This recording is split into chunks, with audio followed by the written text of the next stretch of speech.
What's going on, everybody? Welcome back to the channel. I am so glad you're here today. If this is your first time with us, a very, very special welcome to you. We are super excited to have all new people here.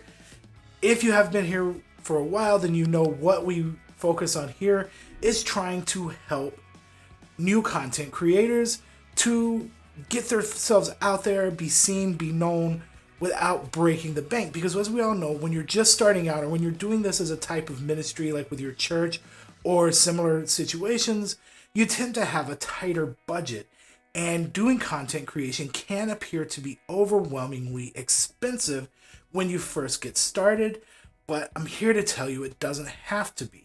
Now today we're going to focus on creating a good image for Instagram, and we're going to do that using the tool that I push the most here, which is the camera we keep in our pocket, our phone.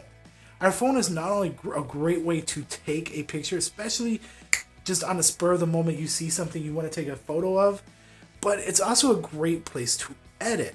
Now, I edit most of my photos, and if you follow me on Instagram, you see I've posted a few pictures recently, and I did all of those inside of an application called Lightroom. Now, Lightroom is a subscription program, but they do have a free version, which is just as good as the subscription. With the subscription, you get a few extra tweaks and some storage. In the free version, there might be some things that aren't available to you, but everything I'm going to show you today should be available in the free version. So I really just go ahead and download it, and I'm going to show you how to work it in it, and you're going to be posting some really cool photos almost immediately. So let's roll the intro, and when we come back, we're going to be inside of Lightroom.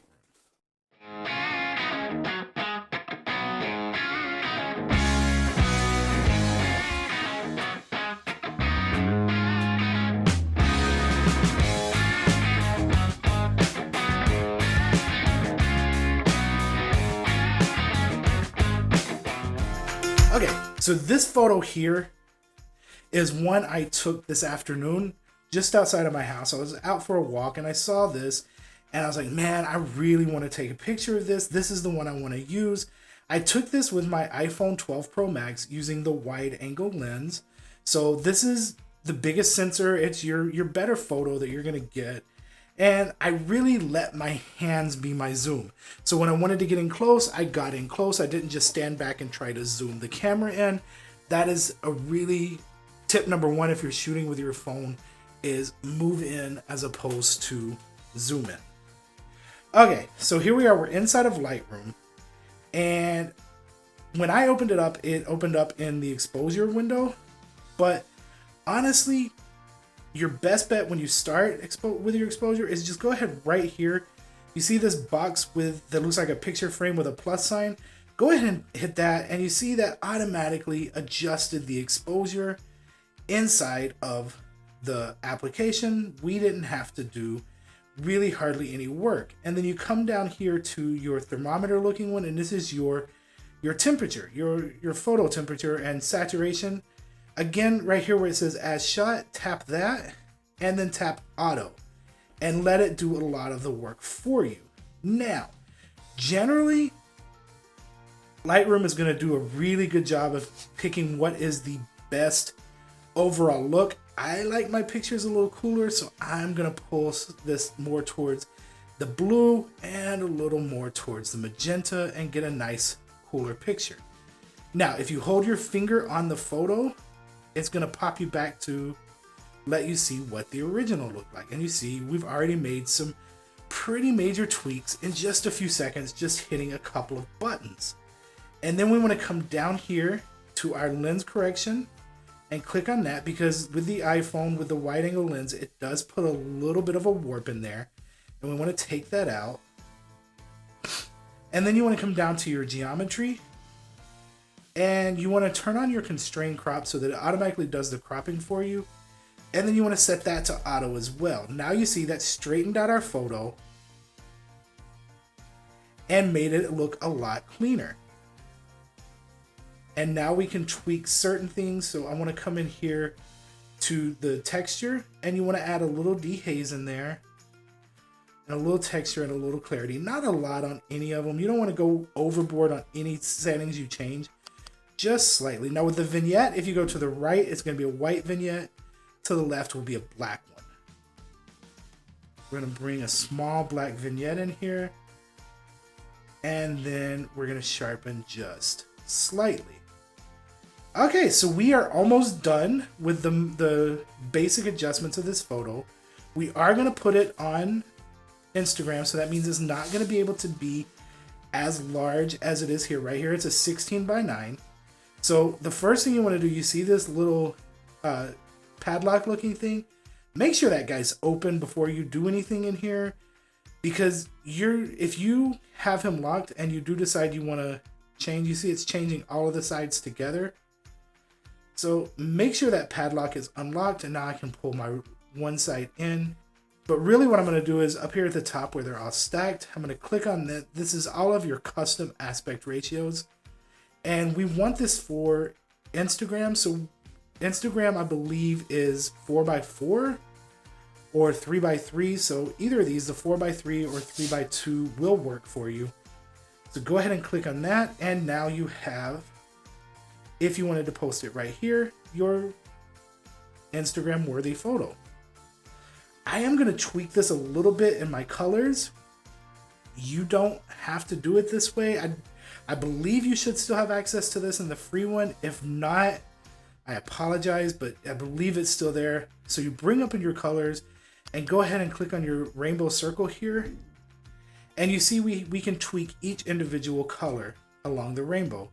So we're going to start with here, the flowers are nice bright yellow. So let's click on the yellow. We don't want to mess with the hue. We don't want to make them any more orange or any more green. We just want to leave those right there in the center. Excuse me. But we do want to saturate that a little bit more. And we want to bring that luminance up. We want those to really pop out. And we want to do the same here with the magenta for those flowers. And do the same in the purple for the flowers. Just bring the purple more towards the magenta. And now you see how all the flowers are popping out a little more. You even see some flowers here in the center that you didn't see before. But not everything's popped out the way I like it. So we're now going to work. What we need to do is we need to contrast those. So we need to change the hue of our leaves and then bring the luminance down on those. Make those darker. Now you see the leaves are pulled back a little bit, and now the flowers are popping out just a little bit more. And again, up here you see these yellow flowers, and this guy here, those didn't pop out before on their own. And now we just want the background to be a little darker. So we have that road. Yeah, we can actually pull some saturation out of that if we want, but we're not going to. What we are going to do is, you see up there in the upper left hand corner, we have that truck. I don't want that truck to really show up as much, so I'm going to pull some of that saturation and the luminance down, and that's going to hide off in the background a little better. All right, so now let's check what our initial photo was comparing to this one. As you see, we have a much better photo here. We have our first photo worthy of putting up on Instagram. All right, guys, that's it. 5 minutes, 5-10 minutes, and we have a photo ready to post on Instagram that we put together on our phone. So yeah, so it's definitely worth it to get the app, the free version. Take a look at it, see if you like it. Really start to rock and roll with it. You're not gonna be disappointed. I promise you that. I use it daily, at least daily, and I really just do those few tweaks. All you have to remember is on your your exposure, go ahead and auto out your exposure. Go ahead and auto out your color and auto out your geometry, and then everything else is just a tweak to your liking. Yeah, so if you like this, please hit the like button. Let me know that you liked it. Plus, that actually works in the YouTube algorithm and lets more people see it, so more people can learn how to make these fun little tweaks really fast and easy. If you want to see more content like this, go ahead and hit the subscribe button. And I do a lot of content on video editing, and I'm gonna do more on photos. So yeah, until next time, guys, stay safe, stay healthy, and just keep editing. Keep editing your photos, keep editing your videos. God bless, guys. Have a great week.